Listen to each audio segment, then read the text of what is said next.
राजस्थान का रहने वाला हूं। एक लोटे जल का गुरुदेव क्या वर्णन करूं।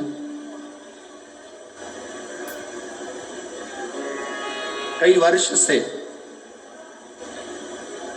एक फिसुला की गठान हो गई थी और वो गठान डॉक्टर के हिसाब से वो ठीक नहीं थी।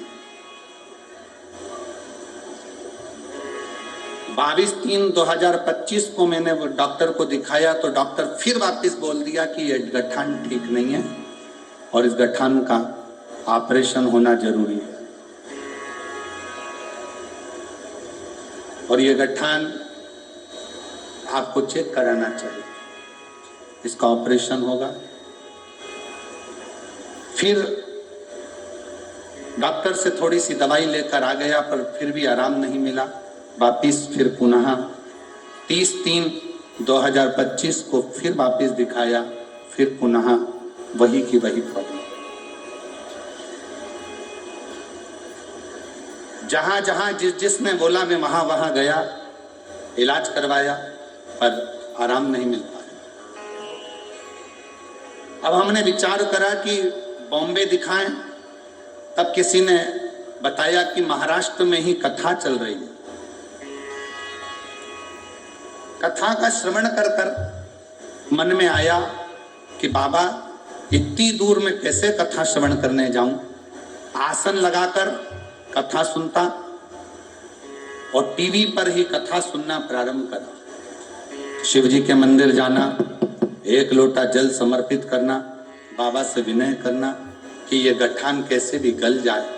मेरे नजदीक में जहां शिव महापुराण की कथा होगी मैं वो सुनने के लिए पैदल जाऊं। और गुरुदेव आसन लगाकर कथा सुनता, बेलपत्री शिव की वहीं बैठकर खा लेता, शंकर का चढ़ा हुआ जल पा लेता और बाबा ने ऐसी कृपा करी कि मेरी वो गठान गल गई। इसलिए मैं 180 किलोमीटर से पैदल चलकर शिव महापुराण की कथा को प्रणाम करने के लिए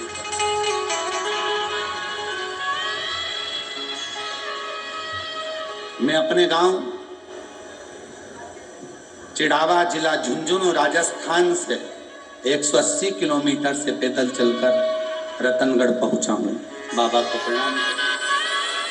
क्योंकि मैंने बाबा से विनय करी थी कि अगर मेरी गठान ठीक हो गई तो मैं पास में जहां भी कथा होगी वहां पैदल चलकर जाऊंगा। इसलिए यहां मैं पैदल चलकर आया हूं। शिव तत्व किसको कहते हैं? शंकर की उदारता किसको कहते हैं? शंकर का गुणगान किसको कहते हैं? शिव तत्व किसको कहते हैं?